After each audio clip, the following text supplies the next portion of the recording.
Hi all, this is Afreen. நீட்க்கு prepare பண்ணிகிட்ருக்க school going students, அதாவது ஃப்ரெஷர்ஸ், அவங்கெல்லாம் காமனாக பண்ணுற மிஸ்டேக் என்னென்னா, நீட் ட்ராப்பர்ஸும் எழுதுவாங்க, ஃப்ரெஷர்ஸும் எழுதுறாங்க. அதனால நம்ம எப்படி ட்ராப்பர்ஸ் கூட கம்ப்ளீட் பண்ண முடியும்? ட்ராப்பர்ஸ் ஒரு இயர் ஃபுல்லாகவே நீட்டுக்காக டெடிக்கேட்டடாக ஸ்டடி பண்ணுறாங்க. ஆனால் நம்ம ஸ்கூலுக்கும் போகிறோம், போர்ட்ஸுக்கும் கான்சன்ட்ரேட் பண்ணுறோம், நீட்டுக்கும் கான்சன்ட்ரேட் பண்ணுறோம். அதனால் நம்ம எப்படி அவங்க கூட கம்ப்ளீட் பண்ண முடியும்னு சொல்லி செல்ஃப் டவுட்னால் பின்வாங்குறாங்க. என்ன நினைக்கிறாங்கன்னா, நம்ம இன்னொரு 1 இயர் எடுத்து நம்ம ட்ராப் பண்ணி நம்ம அப்புறமா படிச்சுக்கலாம், இப்போ நம்ம போர்ட்ஸுக்கு கான்சன்ட்ரேட் பண்ணிக்கலாம், இல்லை நம்ம ரெண்டுத்தையுமே மேனேஜ் பண்ணிவிட்டு போர்ட்ஸ்லேயும் ஒரு 50% அந்த மாதிரி தான் மார்க் எடுப்பாங்க, நீட்லேயும் சரியான மார்க் வராது. மெஜாரிட்டி சொல்கிறேன். நீங்கள் நீட் ரிலேட்டட் கோர்சஸ் தான் படிக்க போகிறீங்கன்னு முன்னாடியே முடிவு எடுத்துட்டிங்கன்னா, நீங்கள் கம்ப்ளீட்டாக நீட்டுக்கு தான் நீங்கள் ஃபோக்கஸ் பண்ணி ஆகணும். நீங்கள் நீட் ரிலேட்டட் கோர்சஸும் ஒரு டைலமாவில் இருக்கீங்க, நீட் ரிலேட்டட் கோர்ஸாக படிக்கிறதா, இல்லை நீங்கள் மேக்ஸும் இருக்குது உங்கள் சப்ஜெக்டில். இப்போ ஸ்டேட் போர்ட் ஸ்டூடெண்ட்க்கு மேக்ஸும் இருக்குன்னா, நீங்கள் இன்ஜினியரிங் சைட் போகிறதா இல்லை மெடிக்கல் ஃபீல்ட் போகிறதான்னு உங்களுக்கு ஒரு கன்ஃபியூஷன் இருக்குன்னா, நீங்கள் ஆப்வியஸாக போர்ட்ஸ்லேயும் நீங்கள் நல்ல மார்க் எடுக்கணும். நீங்கள் போர்ட்ஸில் நல்ல மார்க் எடுத்தால் நீட்டில் நம்மளால் ஃபோக்கஸ் பண்ண முடியாது, நீட்டில் ஃபோக்கஸ் பண்ணால் போர்ட்ஸில் நல்ல மார்க் எடுக்க முடியாதுன்னு நினைக்காதீங்க. இது கம்ப்ளீட்லி ராங். நீங்கள் நீட்டுக்கும் போர்ட்ஸுக்கும் இருக்க காமனான ஒரு லிங்க் என்னது? கான்செப்ட்ஸ். நீங்கள் போர்டு எக்ஸாமுக்கும் உங்களுக்கு கான்செப்ட்ஸ் தேவை, நீட்டுக்கும் கான்செப்ட்ஸ் தேவை. நீட்டுக்கு எக்ஸ்ட்ரா ஒரே ஒரு விஷயம் என்னென்னா ப்ராப்ளம்ஸ், கொஷின் சால்விங். ஆனால் போர்ட்ஸுக்கு அப்படியே கான்செப்ட்ஸ் கேட்பாங்க, நீங்கள் கான்செப்ட்ஸ் எழுதிட்டு வர மாதிரி இருக்கும். ஆனால் நீட்க்கு இப்போ for example Newton's third law எடுத்திங்கன்னா, போர்ட்ஸுக்கு what is define Newton's third law அப்படின்னு சொல்லுவாங்க. நீங்கள் நியூட்டன்ஸ் தேர்ட் லானா என்னென்னு எழுதுவீங்க. But for NEET, Newton's third லாவை அப்ளை பண்ணுற மாதிரி ஒரு ப்ராப்ளம் க்ரியேட் பண்ணி உங்களுக்கு கொடுப்பாங்க. அந்த ப்ராப்ளமை நீங்கள் சால்வ் பண்ணுவீங்க. இதான டிஃப்ரென்ஸ். இதில் உங்களுக்கு என்ன பெரிய கஷ்டம் வரப்போகுது? ஏன்னா நீங்கள் ரெண்டுத்துக்குமே கான்செப்ட்ஸ் கிளியர் பண்ணணும். நீங்கள் நீட்டுக்கு தான் படிக்க போகிறீங்கன்னாலும் நீங்கள் நீட்டுக்கும் நீங்கள் கான்செப்ட்ஸ் கிளியர் பண்ணுவீங்க. அந்த கிளியர் பண்ண கான்செப்ட்ஸ் உங்களுக்கு ஆப்வியஸாக உங்களுக்கு போர்ட்ஸுக்கும் ஹெல்ப் பண்ண போகுது. இப்போ நீங்கள் எக்ஸ்ட்ரா நீட்டுக்கு கொஷின்ஸ் மட்டும் தான் ப்ராக்டிஸ் பண்ணணும். நீங்கள் மெடிக்கல் ஃபீல்டு தான் போகிறீங்க, கம்பல்சரி நீங்கள் மெடிக்கல் ஃபீல்டு தான் போகிறீங்கன்னு உங்களுக்கு மைண்டில் ஃபிக்ஸ் ஆகிடுச்சுன்னா, நீங்கள் ஸ்டார்டிங்லேருந்தே நீங்கள் நீட்டுக்கு தான் ஃபோக்கஸ் பண்ணணும். 70% ஆஃப் த டைம் நீங்கள் நீட்டுக்கு கொடுக்கணும், 30% போர்ட்ஸுக்கு கொடுக்கணும். ஏன் 70-30 சொல்கிறேன்னா, 70% நீங்கள் கொஷின்ஸ் ப்ராக்டிஸ் பண்ணணும். ப்ராப்ளம்ஸ் ஸ்பீட் வச்சு, ப்ரெஷர் வச்சு ப்ராக்டிஸ் பண்ணி, ப்ரெஷர் என்ன சொல்கிறேன்னா எக்ஸாம் என்வாயன்மெண்ட் வச்சு அந்த மாதிரி ப்ராக்டிஸ் பண்ணி நீங்கள் நீட்டுக்கு ப்ரிப்பேர் பண்ணணும். இல்லை நீங்கள் டைலமாவில் இருக்கீங்கன்னா, உங்கள் பேரண்ட்ஸ்கிட்ட உட்காந்து பேசுங்க. நீங்கள் எது போகணுன்னு உங்களுக்கு இது கன்ஃபார்மாக நீங்கள் எது போகணுன்னு உங்களுக்கு தோணுதோ அதை பேசி நீங்கள் ஃபஸ்ட்டு அதை முடிவு பண்ணுங்கள். நீங்கள் டைலமாவில் இருந்தீங்கன்னா உங்களால் ரெண்டுத்துலேயுமே ஃபோக்கஸ் பண்ண முடியாது. போர்ட்ஸ்லேயும் உங்களுக்கு நல்ல மார்க்கு ஒரு 50% அப்படி தான் வரும், நீட்லேயும் உங்களுக்கு வராது. ஏதாவது ஒரு விஷயம் நீங்கள் எந்த சைட் போக போகிறீங்கன்னு தெரிஞ்சிச்சுன்னா, அந்த ஒரு விஷயத்தில் நீங்கள் உங்களோட ஃபுல் ஃபோக்கஸை போட்டு, உங்கள் ஃபுல் ஹார்ட் ஒர்க்கை போட்டு நீங்கள் பண்ணலாம். இப்போ ஃப்ரெஷர்ஸ் மோஸ்ட்டாக இருக்க டவுட் ட்ராப்பர்ஸோட எப்படி நான் கம்ப்ளீட் பண்ணுவேன்னு சொல்கிறாங்களே. நீங்கள் கன்சிஸ்டண்ட்டாக உங்களோட ஃபுல் எஃபர்ட்டை போட்டு நீங்கள் ப்ராப்பராக டெய்லி கொஷின்ஸ், ப்ராப்ளம்ஸ் நிறைய ப்ராக்டிஸ் பண்ணிகிட்டே இருந்தீங்கனாலே you will be able to get a better rank. நீங்கள் இன்ஜினியரிங் சைடு போக போகிறீங்க, நீங்கள் மேக்ஸ் எடுத்துருக்கீங்க, இன்ஜினியரிங் சைடு இல்லை அந்த மாதிரி ரிலேட்டட் கோர்சஸ் போக போகிறீங்கன்னா, நீங்கள் ஸ்டேட் போர்ட் ஸ்டூடெண்ட்ஸாக இருக்கீங்கன்னா, this is the harsh reality. என்னென்னா நீங்கள் கான்செப்ட்ஸ் நீங்கள் என்சிஆர்டிலையும் ஸ்டேட் போர்ட்லேயும் சேம் கான்செப்ட்ஸ் தான். பட் நீங்கள் என்சிஆர்டி மெத்தடில் நீங்கள் கொஷின்ஸ் எழுதினீங்கன்னா உங்களுக்கு போர்டு எக்ஸாமில் தில் ரெடியூஸ் மார்க்ஸ். ஏன்னா அவங்க அப்படியே டெக்ஸ்ட் புக்கில் இருக்க மாதிரியே தான் எக்ஸ்பெக்ட் பண்ணுவாங்க. ஸோ நீங்கள் ஃபஸ்ட்டு உங்களோட மைண்டில் கிளியராக வச்சுக்கோங்க. உங்களுக்கு போர்ட்ஸில் அதிகமான மார்க் வேணுமா இல்லை நீட்டில் அதிகமான மார்க் வேணுமான்னு. நீட்டில் அதிகமான மார்க் வேணும்னா உங்களுக்கு போர்ட்ஸில் நல்ல மார்க் தான் வரும். பட் உங்களுக்கு இன்ஜினியரிங் கட் ஆஃப் அளவுக்கு நீங்கள் எடுக்கிறது கொஞ்சம் ஹார்ட். அதுக்கு நீங்கள் நான் இம்பாசிபிள்னு சொல்லலை, பட் நீங்கள் ஆல்ரெடி நீங்கள் உங்கள் மைண்டில் செட் பண்ணிட்டீங்கன்னா it will be easier for you to focus on one thing at a time. இல்லை, இப்போ நீங்கள் நீட்க்கு தான் கம்ப்ளீட் ஃபோக்கஸ் கொடுக்க போகிறீங்கன்னு நீங்கள் மைண்டில் செட் பண்ணிட்டீங்க, முடிவு பண்ணிட்டீங்கன்னா, நீங்கள் தமிழ், இங்கிலீஷ் அண்ட் மேக்ஸ். இப்போ நீங்கள் பயோமேக்ஸ் ஸ்டூடெண்ட்டாக இருந்தீங்கன்னா மேக்ஸ் இருக்கும், இல்லைனா மேக்ஸ் இருக்காது. தமிழ், இங்கிலீஷ், இந்த தமிழ், இங்கிலீஷ், மேக்ஸ் இந்த 3 சப்ஜெக்டையும் வீட்டுக்கு கொண்டு வரவே கூடாது. நீங்கள் ஸ்கூல்லே ஸ்டார்டிங் டு எண்டிங் கம்ப்ளீட் பண்ணிடணும். நீங்கள் வீட்டில் வந்து இதுக்கு டைம் வந்து ஒதுக்கவே கூடாது. அந்த மாதிரி நீங்கள் வந்து உங்கள் ப்ரிப்பரேஷன் வச்சுக்கணும். ஸ்கூல்லேயே வந்து டீச்சர் சொல்லிக் கொடுக்கும் போதே வந்து டவுட்ஸ் ஏதாச்சும் இருந்தால் கேட்டுருங்க. படிக்கிறதா இருந்தால் லஞ்ச் பீரியட் பிரேக் பீரியடில் வந்து கொஞ்சம் டைம் ஸ்குவீஸ் பண்ணி எடுத்து நீங்கள் படிச்சிருங்க. நீங்கள் வந்து தமிழ், இங்கிலீஷ், மேக்ஸ் வந்து நீங்கள் வீட்டுக்கு எடுத்துகிட்டு வந்தீங்கன்னா உங்களால் ஃபிசிக்ஸ், கெமிஸ்ட்ரி, பயாலஜியில் ஃபோக்கஸ் பண்ண முடியாது. நீங்கள் வந்து கம்ப்ளீட் டைம் வந்து ஃபிசிக்ஸ், கெமிஸ்ட்ரி, பயாலஜிக்கு தான் வந்து செல்ஃப் ஸ்டடி டைம். உங்கள் வீட்டில் வந்து நீங்கள் படிக்கும் போது நீங்கள் இது தான் படிக்கணும். ஸ்கூலில் இருக்கும் போது வந்து டோன்ட் வேஸ்ட் டைம். லஞ்ச் பீரியடில் வந்து லஞ்ச் ஃபாஸ்ட்டாக சாப்பிட்டுட்டு தமிழ், இங்கிலீஷ் படிச்சிருங்க.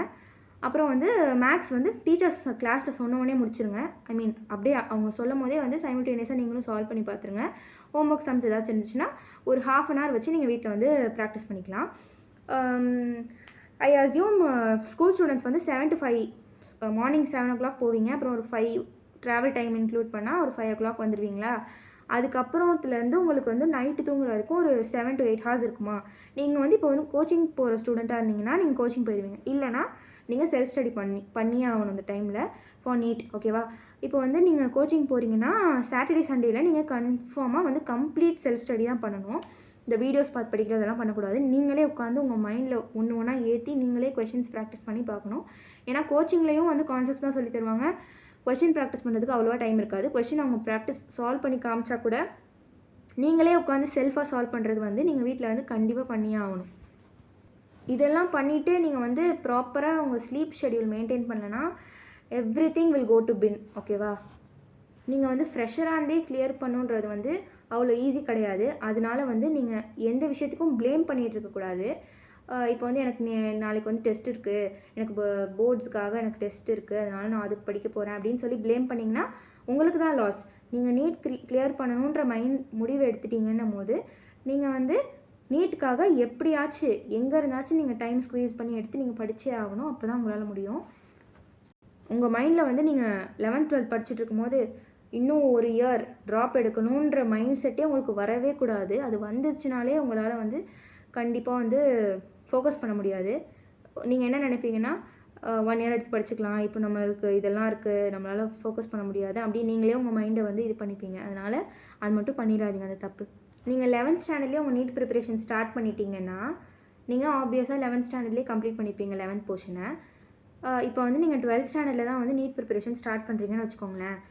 அப்போ வந்து நீங்கள் என்ன பண்ணணும்னா 11th ஸ்டாண்டர்டோட சிலபஸை வந்து 11th ஸ்டாண்டர்ட் ஹாலிடேஸ் வரும்ல, அந்த ஹாலிடேஸ்லேயே வந்து நீங்கள் கம்ப்ளீட் பண்ணணும். இல்லை நீங்கள் அந்த ஹாலிடேஸ்க்கு அப்புறம் தான் நீங்கள் உங்கள் மைண்ட் மாறி நீங்கள் 12th ஸ்டாண்டர்ட் ஸ்டார்ட் ஆனவங்க தான் நீங்கள் நீட் எழுதணுன்னே முடிவு பண்ணிட்டீங்கன்னா இப்போ தான் வந்து நீங்கள் இன்னும் கேர்ஃபுல்லாக இருக்கணும். நீங்கள் வந்து இன்னும் ஃபாஸ்ட்டாக இருக்கணும். என்ன பண்ணணும்னா ஸ்டார்டிங்லேயே வந்து 12th நீங்கள் படிச்சுட்டு இருக்கும் போதே வந்து அட்லீஸ்ட் ஒரு 2 hours வந்து 11th சாப்டர்ஸையும் நீங்கள் ஃபோக்கஸ் பண்ணணும். எதுக்குன்னா கொஷின் ப்ராக்டிஸ்க்கு பண்ணணும். அப்புறம் வந்து ஏன்னா நீங்கள் ஆல்ரெடி கான்செப்ட்ஸ் வந்து நீங்கள் போர்ட்ஸ்க்கு படிச்சிருப்பீங்க. கொஷின் ப்ராக்டிஸ் வந்து நீங்கள் ஸ்டார்டிங்லேயே வந்து 11th முடிச்சிடணும். அப்புறம் குவார்ட்டர்லி லீவ் விடுவாங்க, அப்புறம் ஹாஃப் இயர்லி லீவ் வரும். அந்த லீவ்லலாம் வந்து டைமே வேஸ்ட் பண்ணிடாமல் 11th சிலபஸோட கொஷின்ஸ் வந்து ப்ராக்டிஸ் பண்ணி முடிச்சிருங்க. நீங்கள் ஸ்கூல் போயிட்டுருக்கும்போது வந்து 12th படிச்சுட்ருப்பீங்களா, லீவில் வந்து 11th படிங்க. அப்புறம் வந்து இந்த சண்டே அப்புறம் ஃபுல் டே ஹாலிடேலாம் வரும்ல, அந்த டைம்லலாம் வந்து நீங்கள் 11th போர்ஷன்ஸ் மட்டும் படித்து முடிச்சிருங்க.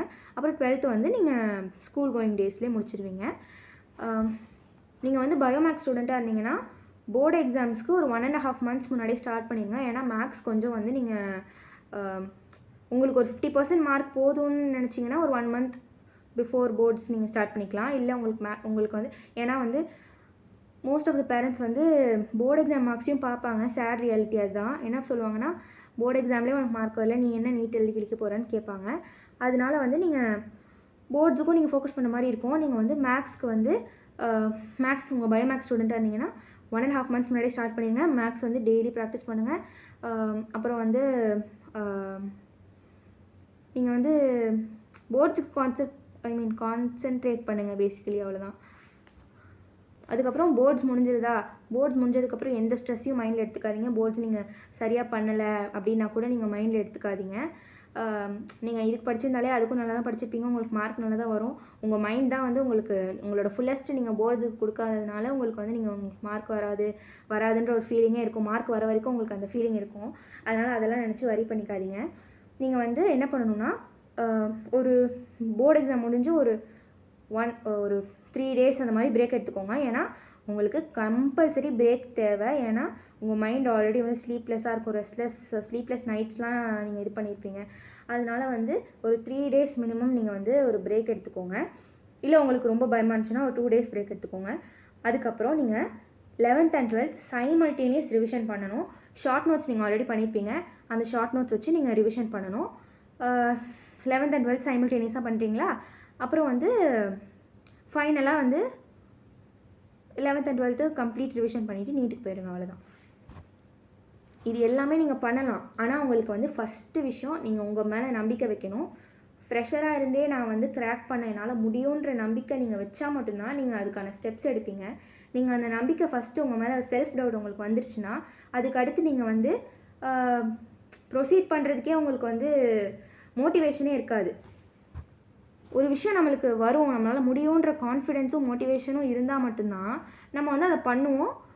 நம்மளுக்கு அது வந்து முடியாதுன்னு நம்ம மைண்டில் ஆல்ரெடி நம்ம ஃபிக்ஸ் பண்ணிட்டோன்னா நம்மளால் முடியாது நம்மளே நம்ம ப்ளேம் பண்ணிக்கிட்டு யாருக்கு லாஸ்? நம்மளுக்கு தான் லாஸ். நீட்டை வந்து விளையாட்டுத்தனமாக எடுத்துக்காதீங்க. நீங்கள் வந்து ஃப்ரெஷராக இருக்கும் போது நீட்டை வந்து சீரியஸாக எடுத்து நீங்கள் படித்தா மட்டும்தான் நீங்கள் ஃப்ரெஷராகவே கிராக் பண்ண முடியும். இல்லை உங்களுக்கு வந்து ஃப்ரெஷராக கிராக் பண்ண முடியும்னா ஒரு இயர் வீட்டில் இருந்துக்கோங்க, உங்களோட முடிவு தான் அது. நீங்கள் ஃப்ரெஷராக கிராக் பண்ணுறதுக்கு மெயினான விஷயம் உங்கள் மேலே நம்பிக்கை வச்சு கான்ஃபிடென்ஸோடு படிங்க. Definitely you will crack need this year as a fresher. நீங்கள் வந்து இப்போ ஸ்கூல் கோயிங் ஸ்டூடெண்ட்டாக இருக்கும் போது உங்களோட பியர்ஸ் எல்லாமே வந்து நீட் ப்ரிப்பேர் பண்ணுவாங்களான்னு சொல்ல முடியாது. அதனால் வந்து நீங்கள் டிமோட்டிவேட் ஆகிடாதீங்க, டிஸ்ட்ராக்ட் ஆகிடாதீங்க. உங்களுக்கு என்ன வேணும்? உங்களுக்கு நீட் கிராக் பண்ணணும்னு இருக்கிறதுனால தான் நீங்கள் நீட் ப்ரிப்பேர் பண்ண வரீங்க. அதனால் நீங்கள் வேறு யாரை பற்றியும் யோசிக்காதீங்க. நீங்கள் வந்து உங்களோட எஃபர்ட்ஸை வந்து கன்சிஸ்டண்ட்டாக போட்டுகிட்டே வாங்க. கன்சிஸ்டன்ட் எஃபர்ட்ஸ்னால் ப்ராப்ளம்ஸ் சால்வ் பண்ணிகிட்டே வர்றது தான். நான் ப்ராப்ளம்ஸ் திருப்பி சொல்கிறேன், ஏன்னா ப்ராப்ளம்ஸ் சால்விங் வந்து ரொம்ப இம்பார்ட்டண்ட். நீங்கள் வந்து எவ்வளோ ப்ராப்ளம் சால்வ் பண்ணுறீங்களோ அந்த ரேங்க் தான் நீங்கள் வாங்குவீங்கன்னு நினச்சிக்கோங்க. Thank you. Subscribe to my channel.